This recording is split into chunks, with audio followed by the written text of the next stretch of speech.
Good morning. This is a continuation of the last class. It was implants and prosthetics in the orthopedics. I have discussed the brief details about the physical applications and metallurgy of the implants in the last class, along with the basic implants you need to know. This is the just continuation and repetition of the previous class with some more brief details. Okay. Let us come to common applications of the routinely used implants.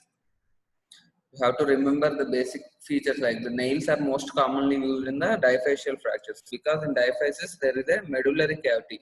In nails you have to fix the nail in the medullary cavity. So you have to use the nails. Most commonly we use nails in the diaphyseal fractures, that is fracture shaft of femur, tibia or forearm and humerus also. Recently nails has developed for humerus and forearm bones.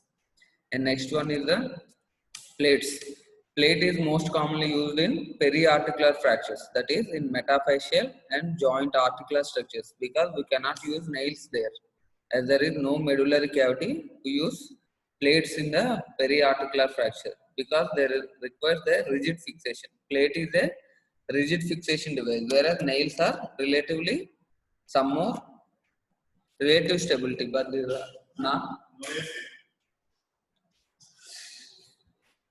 Okay, next one is the next one is the tension band wiring. This is most commonly used in eccentrically loading bones, that is in patella and olecranon. I have discussed the concept before in the previous class. Tension band is most commonly used in the small bones which are eccentrically loaded, that is patella, olecranon, medial malleolus, where the force acts eccentrically to separate the two fragments. Next one is the K-wires. These are used most commonly to fix the small fragments, that is fracture radius, distal radius or styloid process or any other small bones, metacarpals or metatarsals or phalanges. And this is also used for provisional fixation. Before fixing the fragment with the plates, we reduce the fragment provisionally, that is temporary fixation. K-wires are used most commonly in provisional fixation also. Next one is the TENS, that is TENS stands for titanium elastic tailing system. This is more commonly used in pediatric diaphyseal fractures. The principle here is 3-point contact fixation. Okay, remember that one, 3-point contact fixation, and these are most commonly used in pediatric diaphyseal fractures, that is shaft, femurs and tibia and forearm bones also. Next one is the external fixator. This is most commonly used in open fractures.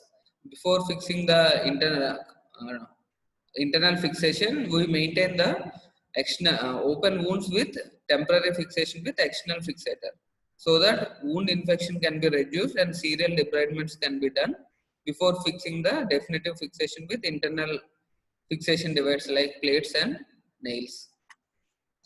Now come to basic most commonly used implant, that is screw.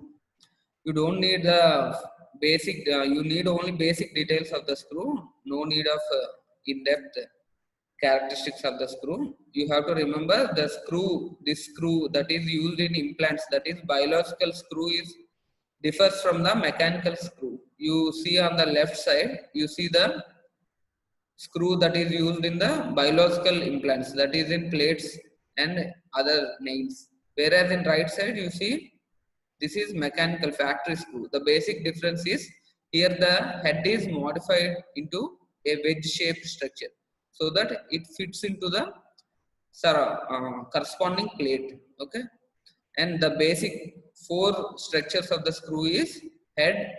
This is the head, and next one, this length of the screw is the shaft, excluding this pitch, that is thread. Okay, this is the shaft, this is thread, this circular spiral structures is there, no, this is thread. Okay, this holds the bone in the when it is inserted. And the concept here is screw converts the torsional force into linear force. Okay, torque is converted into linear force by the screw. This is the basic concept of the mechanical concept of the screw. You have to remember 4 points. the distance between the two threads, that is my mouse pointer is showing no, the distance between the two threads is called pitch. If you turn the one complete 360 degrees of a screw, it will engage one thread diameter. Okay, that is one pitch. The pitch differs from both cortical and cancellous screw. Cancellous screw has a more pitch so that it holds more bone for the corresponding thread diameter. Next one is the, see, this is the anatomy of the screw. This is the pitch, the distance between the two threads, and this is the core diameter, that is excluding the thread diameter is the core diameter. Next one, this is the mechanics of the screw. You don't need in depth, but the basic concept is when you rotating the screw, that is when you apply the torque in the screw, the thread of the screw acts as a spiral case. See on in the figure, this thread acts as a spiral case. You are pulling a weight, given weight W along the thread. Okay, this will convert the torsional force into linear force. This wedge is pulled along the spiral case, that is thread of the screw. So this inclined plane is the force vector acting along the inclined surface, so that the friction acting here is converted into torsional force, and the torque force is compressed by the screw into the linear force, and it holds the plate and bone surface. You just remember that torsional force is converted into the linear force, that is enough for. And see, these are the two differences between the cortical and the cancellous screw. The cortical screw has more threads and less pitch. As the threads are more for a given length of the screw, the pitch will decrease. Okay, so the distance between two threads is very narrow, so that it requires high insertional force. Whereas in cancellous screw, the thread is coarse, that is it is wide, and the distance between two threads is increased. So the pitch of the screw is more, so that it holds the more bone for a given thread diameter. And this is a lag screw principle. In lag screw, what will you do? You remember the four basic points of the lag screw. First, in the lag screw, you have to apply the screw in perpendicular direction to the fracture line. This red line is the fracture line, and this screw is perpendicular to the fracture, so that it has high compression force. And you have to drill two different drill holes for the lag screw principle. You don't need that lag screw principle. Remember, you should always insert the lag screw perpendicular to the fracture line. That is enough for you. And this is the use of the screws. This is the proximal tibial fracture, which is fixed with the screw and washer. This washer increases the contact forces. Okay, spreads the contact forces. That is, screw head surface forces are spread by the washer to a larger area, so that it will not shatter the bone. That is one of the principle of the screws. And next one is the load sharing, concept of load sharing and load bearing. What is load sharing and load bearing? Nails share the load and plates bears the load. Remember this one. This is the basic concept. There is a slight variations in this, but for undergraduation you require only nails share the load of the bone, load passing through the bone, whereas plates completely bears the load. What this means is, see, in sharing of the nails, the physiological loading of the nail is, how it is determined is, when you load, that is when you place your foot on the ground reaction force will pass through the bones that you have. First it will pass through the foot bones, and then into the tibia, and then femur, and into the pelvic girdle. When this is called physiological loading of the nail. When you place your foot on the ground reaction force will transfer through the femur, that is fractured femur, with the nail fixed in it. In normal cases, this both nail and cortical bone, this both will share the load. Okay, that means the nail force of the ground force will traverse both through nail and through the bone. This is called load sharing. Whereas in plates, see the right side most figure.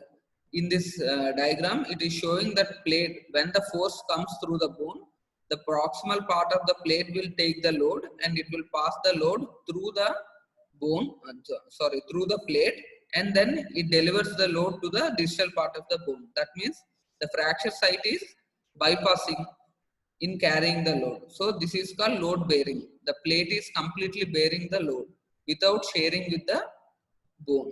Okay, this is called load bearing. But in some conditions, the plate may can act also load sharing device.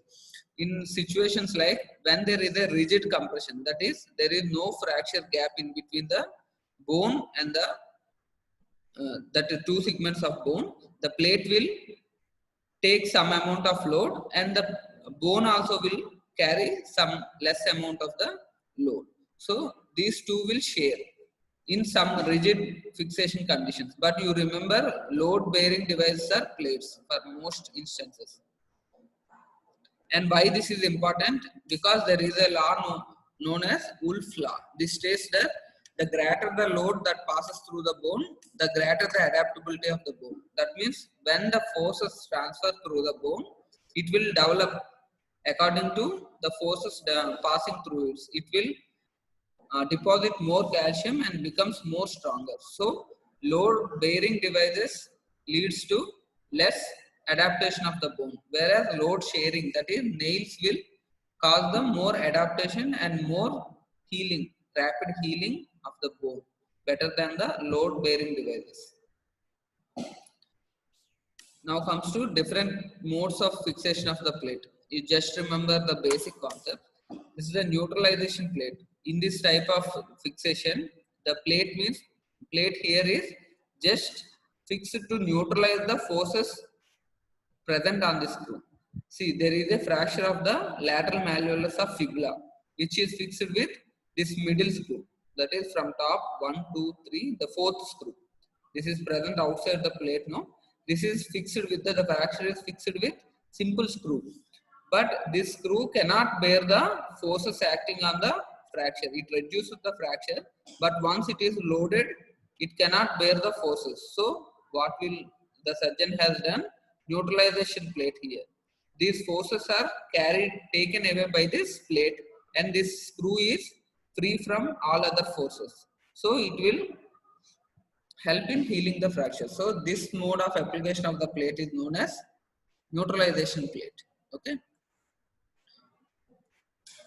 Next one is the buttress plate. Buttress means supporting, any supporting structure that acts as a buttress. Okay.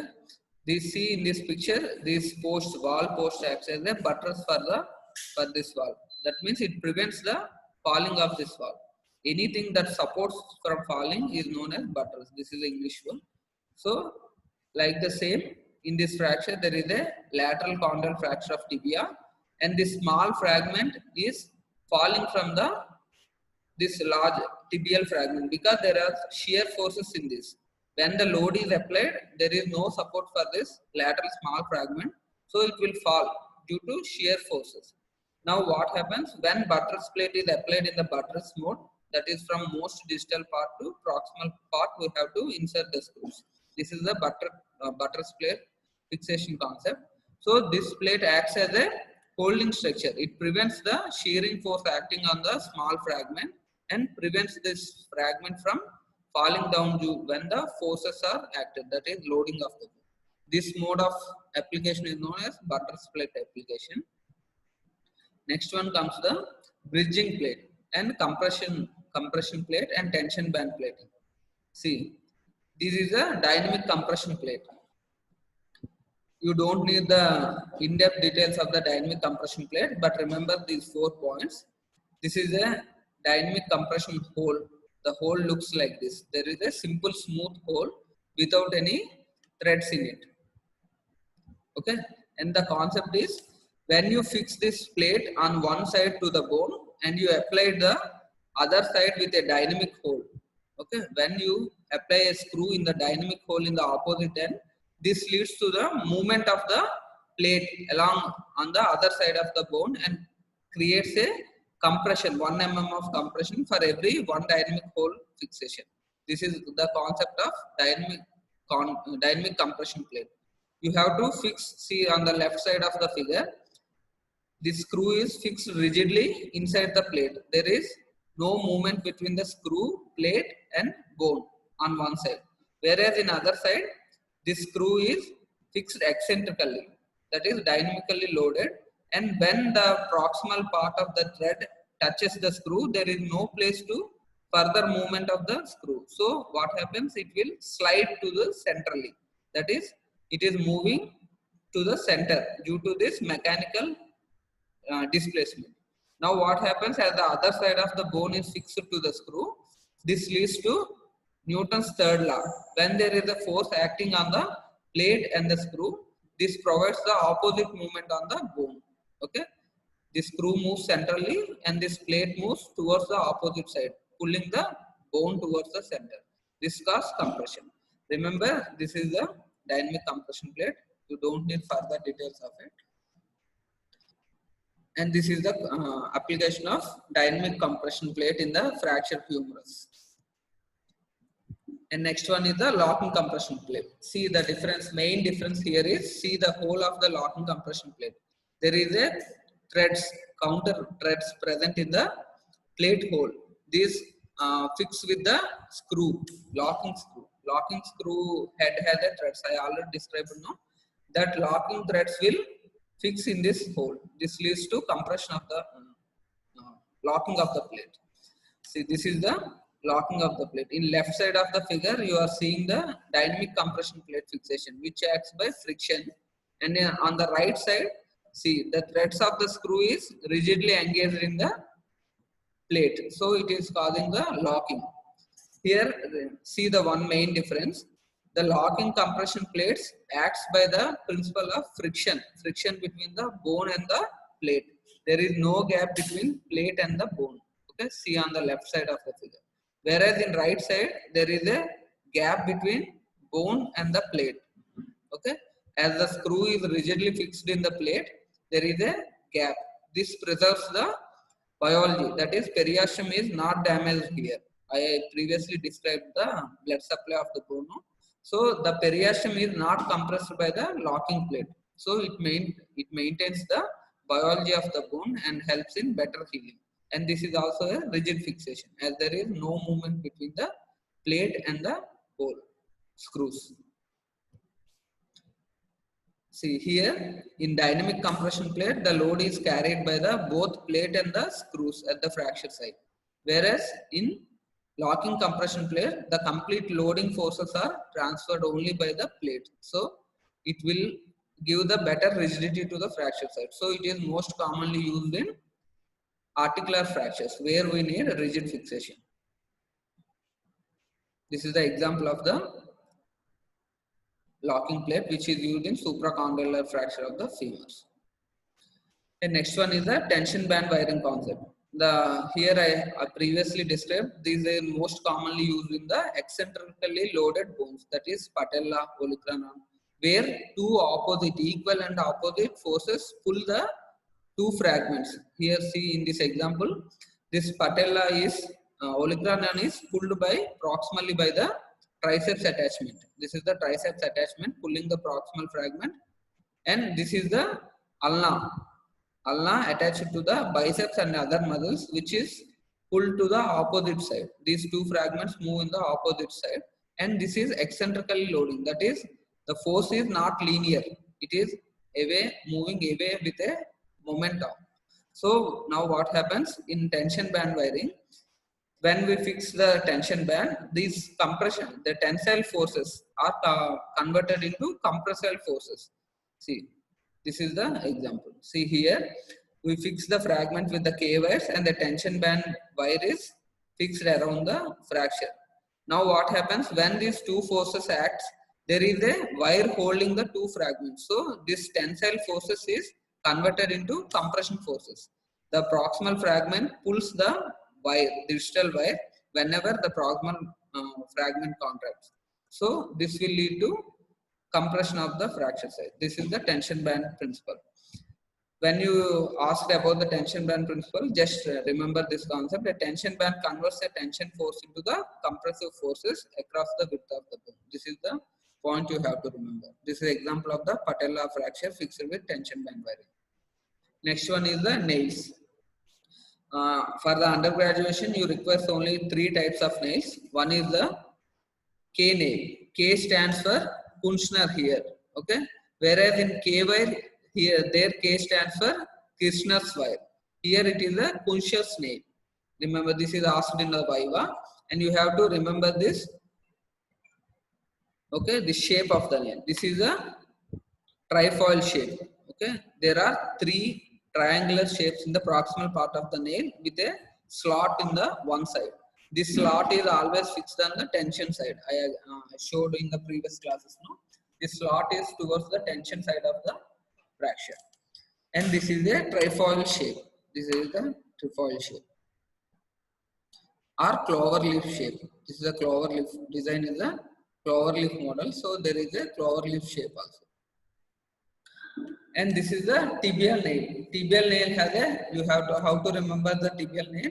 For the identification part, you have, it has a proximal bend, sharp bend of 11 degrees. This is called Herzog bend because the proximal part of the tibia has a posterior bend, posteriorly directed bend. Okay, so to accommodate this bend, the tibia nail also has 11 degrees of Herzog bend. And it has 2 proximal holes. One is dynamic hole. This is a long oblong hole, and next one is a static hole, small hole, circular hole. Okay. And next comes the femoral nail. Femoral nail. How you remember the femur? Identify the femoral nail.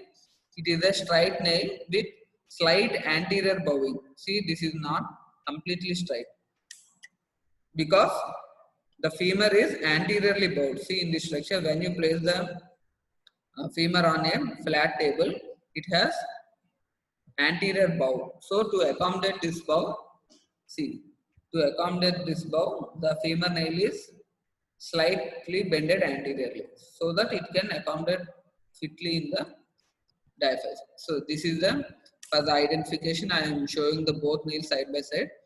The smaller nail present on the lower side is a tibial nail, which has a sharp bend in the proximal. This is 11 degrees Herzog bend. This is a straight nail with slight anterior bow. This is the femoral nail.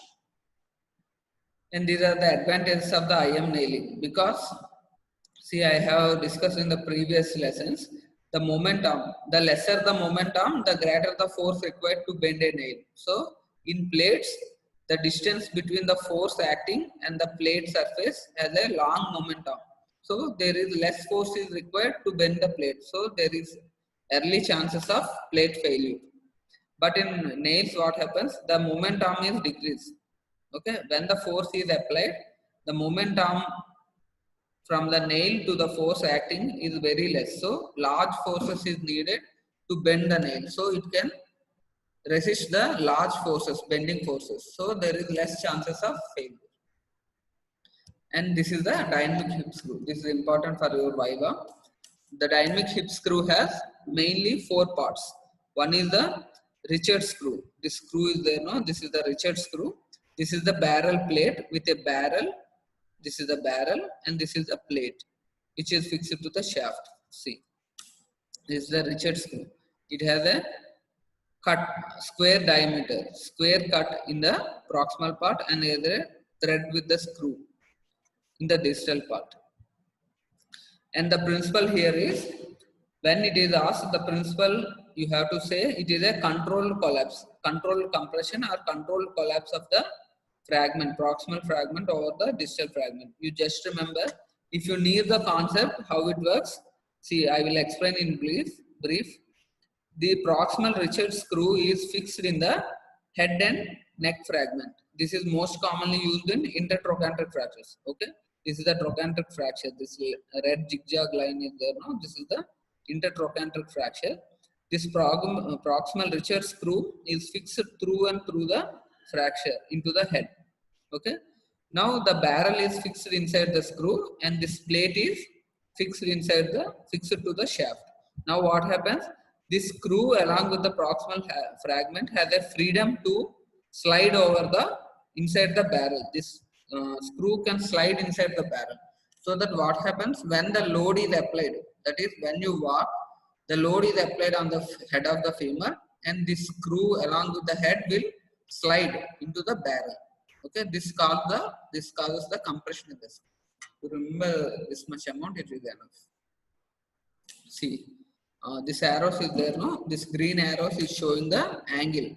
This plate barrel is making 135 degrees with the barrel plate. Okay, this is the normally used angle. The angle between the barrel and the plate is 135 degrees. It ranges from 130, 125 to 155, but most commonly we use 130 or 135 degrees barrel plate. Yeah, this is a dynamic condylar screw. Both dynamic hip screw and dynamic condylar screw look alike. So you need not confuse because these both look like same. You have to remember what is dynamic condylar screw and what is dynamic hip screw. The basic difference here is the barrel and the barrel plate here has only 95 degrees angle. See, I am comparing both the implants.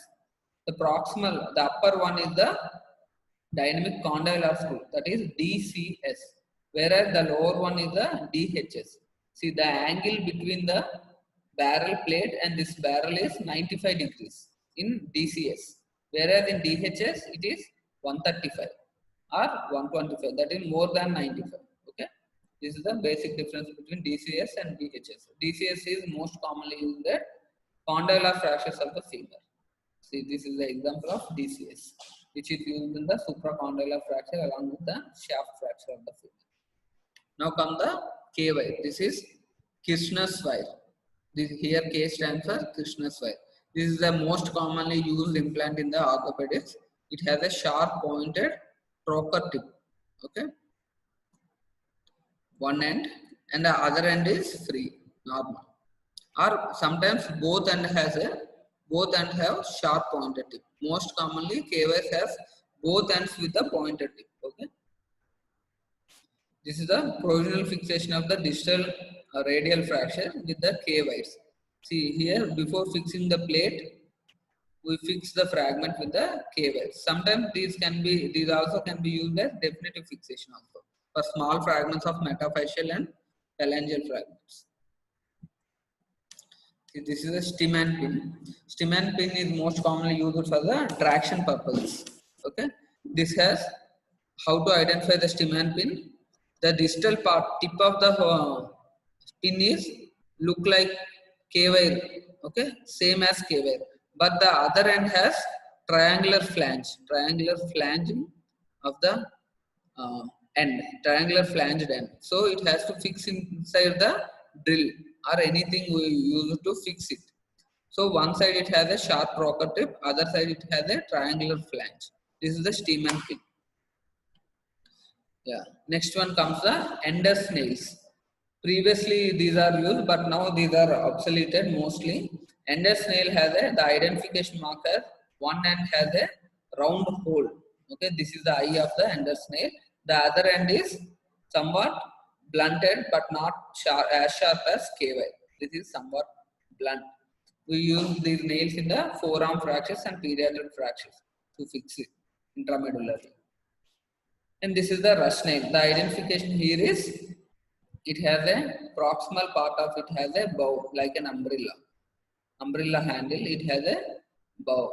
Okay, this bend is the identification mark. The other end is somewhat blunt, not as sharp as KY. The concept here is also 3-point fixation. It has rotational stability, but it has a poor rotational stability because it is not locked with the screws. So it has less rotational stability, but flexible. It can be flexible, not as rigid as the nails. Next is the titanium elastic nail system. These are most commonly used in diaphyseal fractures of the pediatric bones. Because this is made with titanium which has less elastic modulus, it can bend. Okay, the concept here is 3-point fixation. See, the two nails are inserted inside the fracture diaphysis and across the fracture site. it has three contact, one at the distal point here, one at the proximal insertion site, and third one is at the fracture site. This makes the 3-point contact. The total 3 wires will make 6-point contacts, and it will prevent rotational stability but have poor bending stability. Next one is the external fixation system. This is most commonly used in open fractures because we cannot fix the open fractures with definitive intramedullary nails or plates before for prevention of the infection. We use the external fixation system. The parts are Schanz pins. Okay, these are like the long screws. Okay, with no head. Okay, these are like long screws. The distal part has a threads which engage into the shaft of the bone, and these are the connecting rods. Okay, see, this is the example. These are the Schanz pins which are inserted inside the bone, and these are the connecting rods. We have connecting clamps and other various materials, but you need to know these are the Schanz pins, and these rods are the connecting rods. We can fix in different modes, that is biplanar, uniplanar, okay, bilateral, biplanar. There are several modes, but you need, the basic point is these are used in the open fractures. See, this is the one of the configuration, triangular delta frame configuration. These are the Steinmann pins fixed in the proximal fragment and in the metatarsals. Okay, this is the metatarsal Schanz pin, and this joint is, the ankle joint is distracted so that soft tissue balance is maintained. This is the Ilizarov ring fixator. This is the most totally shifted the concept of management of the infected non-unions and other malunions. This is the concept of Ilizarov ring fixation. The main concept here is the fracture fragments are fixed with the wires, K wires, look like a K wires or olive wires. These are tensioned, pre-tensioned. Okay, when these are tensioned, the fragment, these wires will hold the fragment tightly in both proximal and distal segments, and you can fix these rings. These rings and with these connecting rods will give the external stability to the frame, whereas these tension wires will give the internal stability to the fracture, so that in any mode you can distract the fragments or you can compress the fragment. The principle here is distractive osteosynthesis. I will cover this in another topic. So now come to process. What is the difference between implant and process? Implant means a supporting structure, support biological tissue till its normal function is regained. Suppose if you use an implant, it will support the biological tissue, that is, here it is bone. It will support the bone till fracture is united. And after fracture is united, the role of the implant is over and you can remove the implant. Okay. Whereas the prosthetics, it replaces a missing part. Okay. Prosthetics are artificial body parts, so you cannot remove it after its purpose is served. Okay. They remain completely inside the body. So as they replace the missing part, they should present completely inside the body throughout the life. See, these are the example of prostheses. See, here the eye and this hand are the prostheses. They are replacing the normal eye, and this is replacing the normal hand. So these are the body parts, artificial body parts. They cannot be removed. Okay. Some of the examples in orthopedics are total knee prosthesis. Here it is taking the role of the normal knee joint, distal femur and proximal tibia. So this should be present lifelong. You cannot remove. And same as the total hip process. It is replacing the normal hip, normal head and neck of the hip and acetabular. So you cannot remove it. This is the total hip process. And now comes the Austin Moore process, AMP, and the right side is the Thompson process. Okay. The identification marks here are the AMP has these holes inside it. These holes are used for purpose is to develop the ingrowth of the bone and cement. Okay, not for the pulling purpose. Remember, this is for ingrowth of the bone and interdigitation of the cement. this proximal small hole is there, no, on the neck. This holes for pulling the further removing the Austin mode process. In case of its failure or in case of infection, you have to pull the process. So in that case, this hole will use. And this is the Thomson process. The difference here is it has a collar. See, here is there is a collar. So what this collar is for is, in case if there is, this most commonly used in the fracture neck of femurs. Okay. So when there is a loss of calcar is the medial, posteromedial densest part of the neck shaft junction. Okay, this point is the calcar.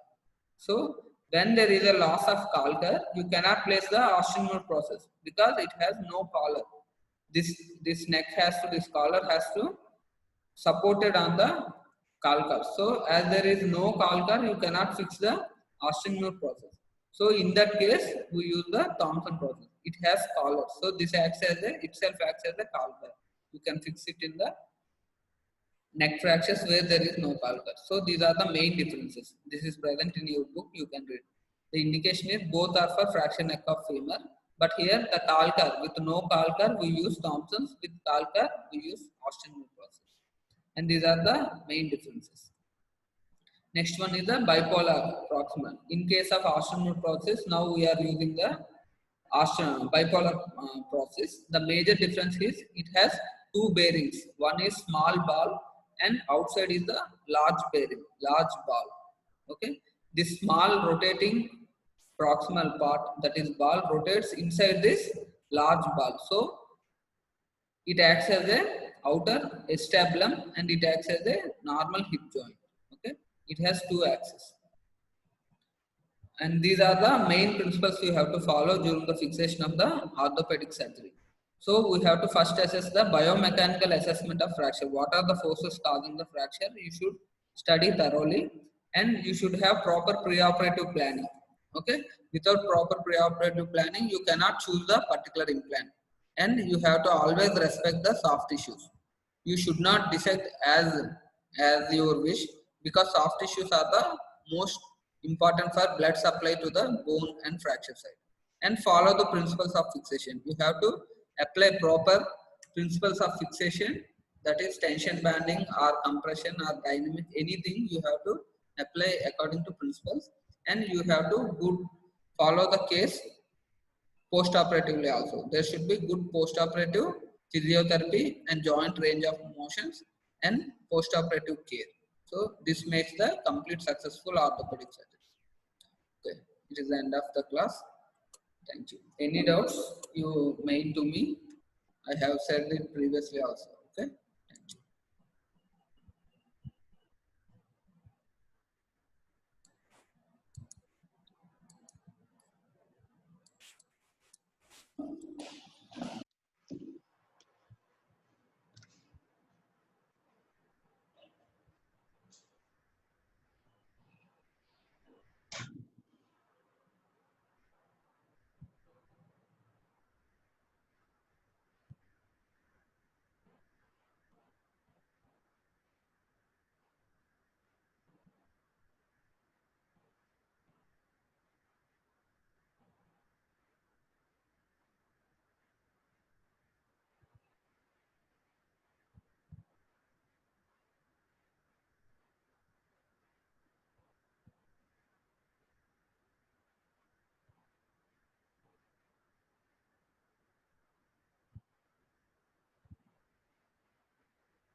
Sir వాడు వేరే పని ఉన్నాడు sir.